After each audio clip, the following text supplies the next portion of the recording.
Hello guys, Brad here again with another video, and I thought I would do a discussion video today. I haven't done one in a while, and I love doing these types of things on my channel. And I did see recently that Maximilian did a discussion type video on his channel asking the reviewers out there if they think as a reviewer we should study perfumery. I thought it was an interesting question, something to think about.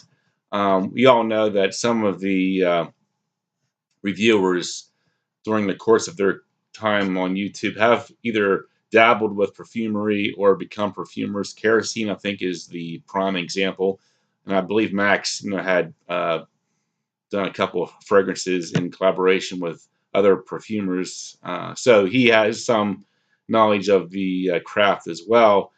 But what about the average guy like myself or whoever that just wants to put out videos? Do we feel obligated to um, study perfumery? And I think it is nice to know the differences between vetiver and civet, castoreum, and all these other notes out there.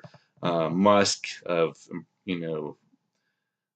ambergris or whatever. But I don't really think it necessarily makes a person a better reviewer. I think when I looked at the comment section of Max's video, I do think some people did kind of mention that if you become too scientific in this craft, it it makes you more of a scientist than a reviewer. I think the basic concept for being a reviewer on YouTube, as far as I'm concerned, is just to give my everyday opinion. You think about somebody like Chad; he calls himself the everyday man or whatever.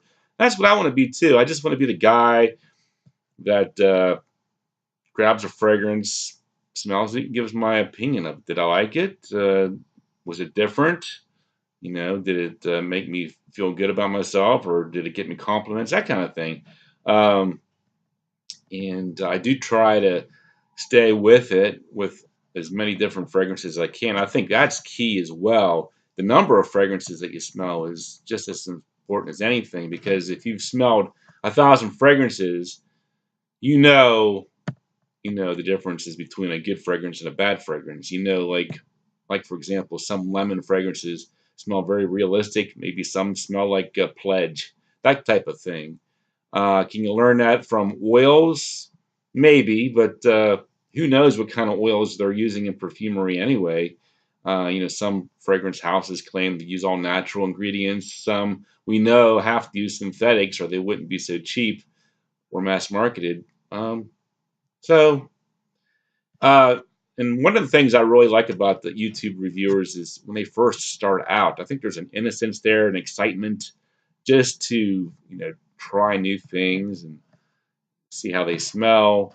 When a reviewer starts to become too, uh, caught up in a certain note or just in the indie or the niche market, sometimes I lose interest. And when they start talking over my head, that's a turnoff as well. I like, an everyday approach, you know, just like if I went to work and somebody said, "Hey, I smelled this fragrance and it was great. You should check it out." Or my wife says, "Hey, I smelled this fragrance on a guy at the store and it was great." That's the kind of thing I like to hear. Not, I just smelled the most realistic ambroxan note ever, or this vanilla smelled just like true vanilla bean from a African vanilla plant. Who cares about that? You know, it, most people I think have similar uh, expectations of a fragrance. They want it to smell good. They want it to last for a while. They maybe want it to be a little bit different from what everybody else has, and that's what I look forward to when I watch YouTube videos. If you want to buy $100 worth of oils and dabble, that's fine, but try to stay grounded in the everyday perfume aspect as well. Don't start using 6 syllable molecules in your everyday vocabulary and think everybody's going to appreciate that, because they probably won't. So those are just some thoughts from me. Just keep it real. Just keep trying new things. Tell us what you think. You don't have to be a scientist to keep most people's attention. Just to be honest and active. So thanks for watching. I'll talk to you guys later.